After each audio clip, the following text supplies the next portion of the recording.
bersama saya Fredila Soli dan biasa disapa Dila. Bagaimana kabar saudara-saudari? Semoga selalu dalam keadaan baik ya, dan semoga selalu bersuka cita. Ya, pada video kali ini saya akan membahas tentang suku Toraja dan Aluk Todolo.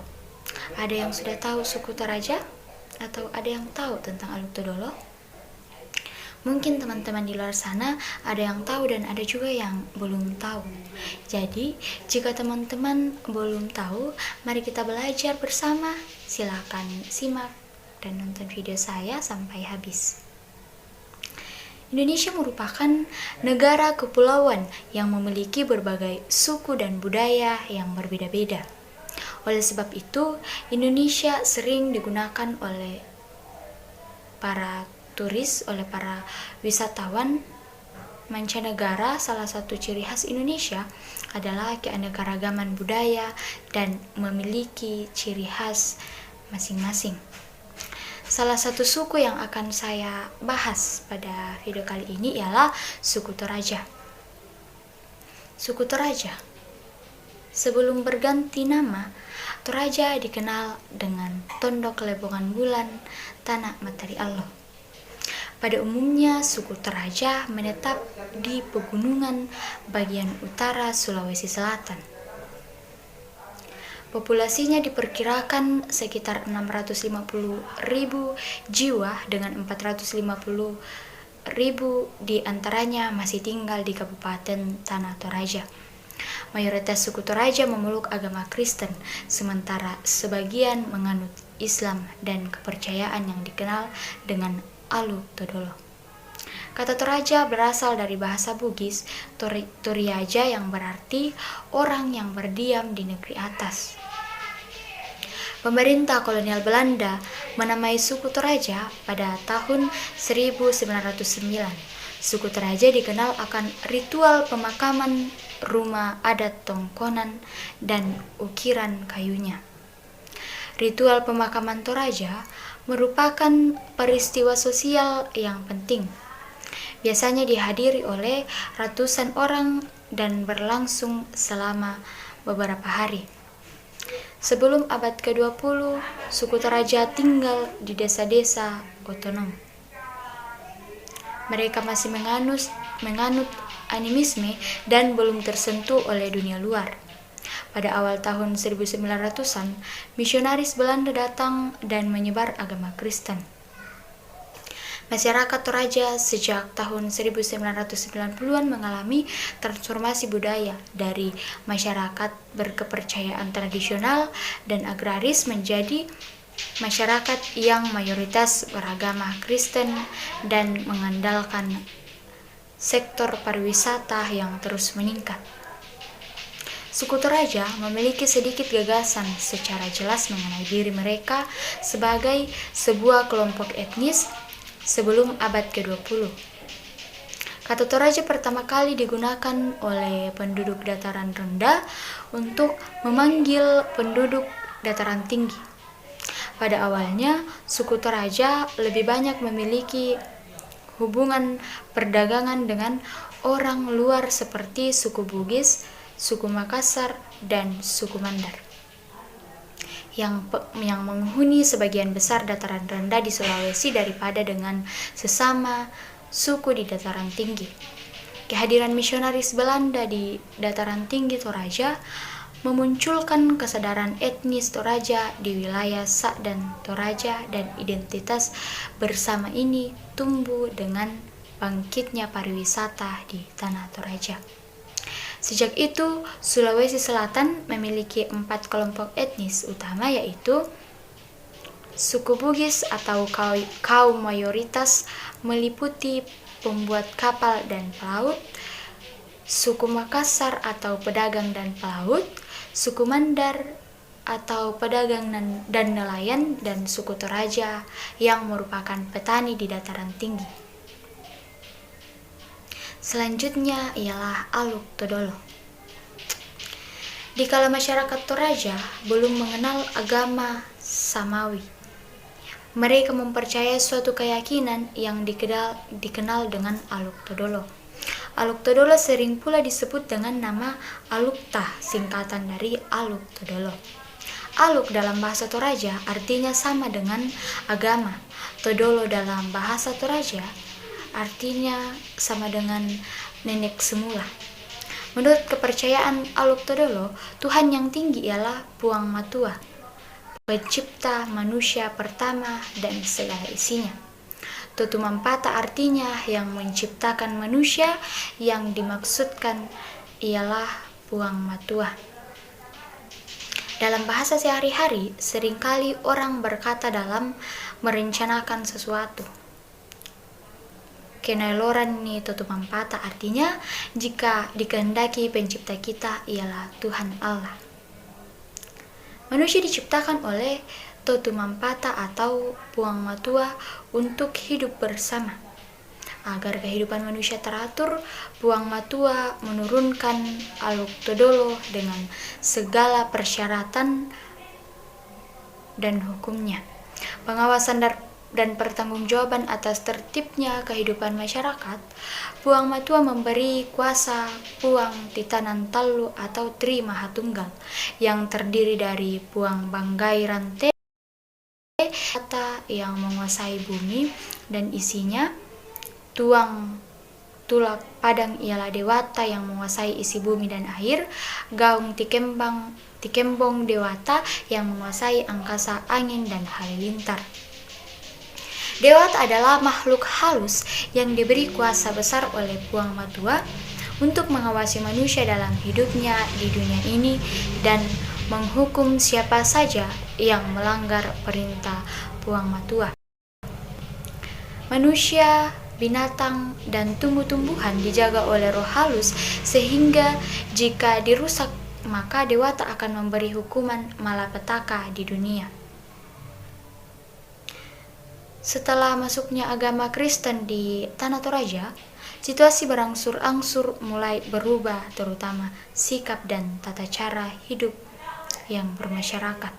Meskipun belum seluruhnya meninggalkan tata cara hidup yang bersifat tradisional, kehadiran agama dalam kehidupan masyarakat masih tetap berdampingan dengan kebiasaan-kebiasaan yang diturunkan oleh leluhur, seperti kepercayaan tentang hari-hari baik dan hari buruk, kepercayaan terhadap penyebab malapetaka, misalnya melakukan perjalanan, menanam padi dan melakukan perjalanan. Menurut Tang Dilintin atau dalam Duli dan Hasanuddin, Aluk Todolo adalah salah satu kepercayaan atau keyakinan yang diturunkan oleh Puang Matua atau Sang Pencipta.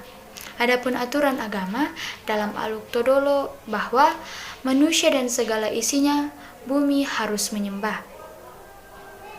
Penyembahan ditunjukkan pada Puang Matua sebagai pencipta yang diwujudkan dalam bentuk sajian.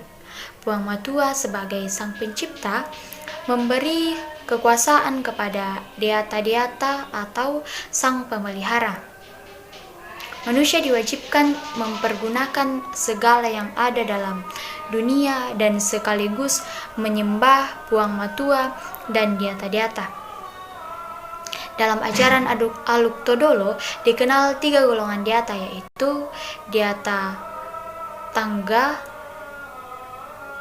Tanggalangi, Sang Pemelihara di langit, Deata Kapangan dan Sang Pemelihara di bumi, Deata Tangana Padang Pemelihara menguasai segala isi tanah. Selain ketiga golongan Deata dalam ajaran Aluk Todolo, sesuai ketentuan Sukaran Aluk, maka manusia harus menyembah kepada 3 aturan, yaitu Puang Matua, Deata-deata, dan Tomembali Puang. Ajaran Aluk Todolo mengonsepsikan adanya struktur dewa-dewa yang tersusun secara vertikal. Puang Matua dipandang sebagai dewa tertinggi yang berperan sebagai pencipta seluruh alam. Sedangkan di pihak lain, Deata-deata berkependudukan sebagai pemelihara, penguasa, pengatur kehidupan ciptaan Puang Matua, dan Tomembali Puang berkedudukan sebagai pengawas.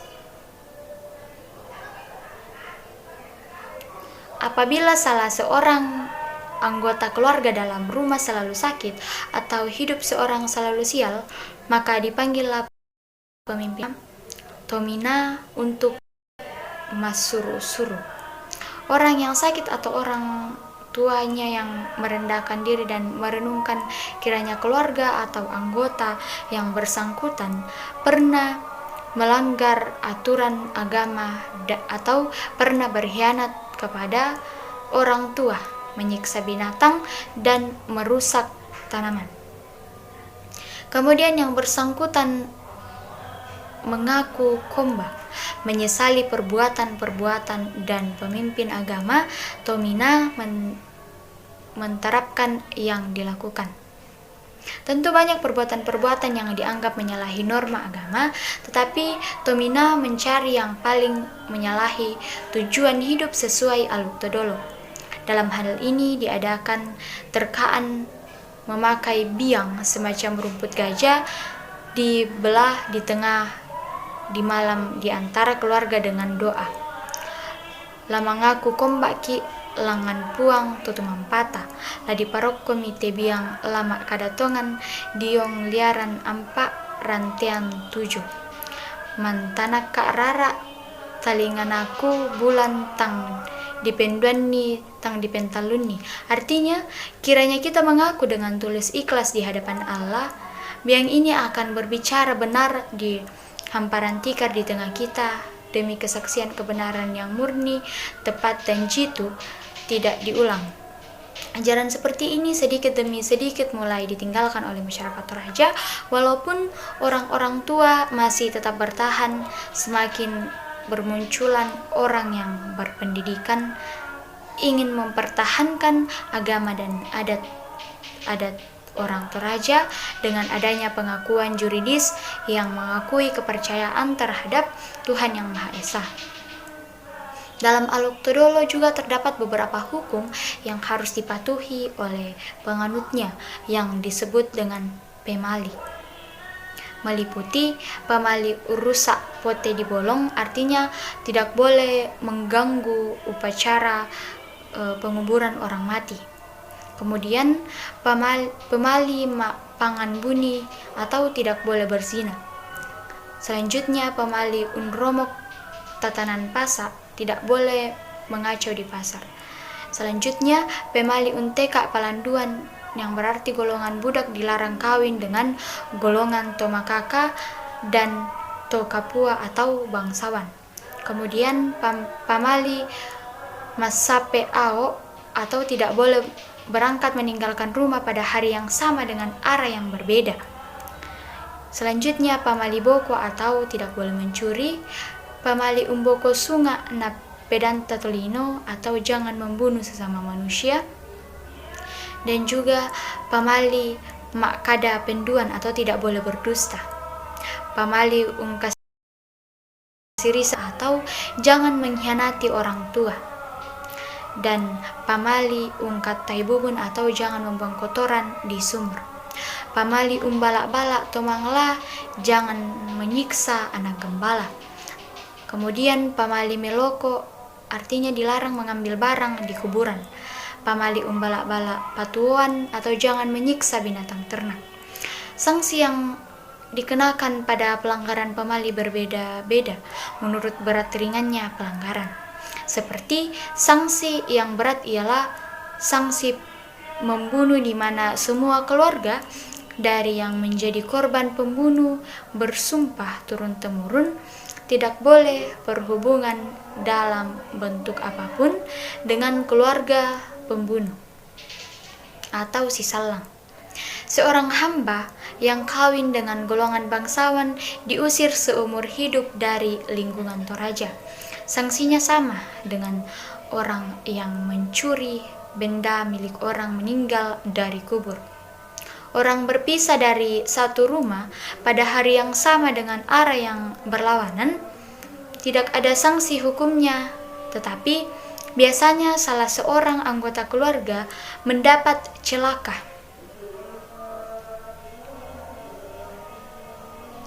Dari semua yang telah saya jelaskan di atas, dapat disimpulkan bahwa Indonesia merupakan negara kepulauan yang memiliki berbagai suku dan budaya yang berbeda-beda. Oleh sebab itu, Indonesia sering digunakan sebagai tujuan wisata oleh para turis mancanegara. Salah satu ciri khas Indonesia adalah keanekaragaman budaya yang memiliki ciri khas masing-masing.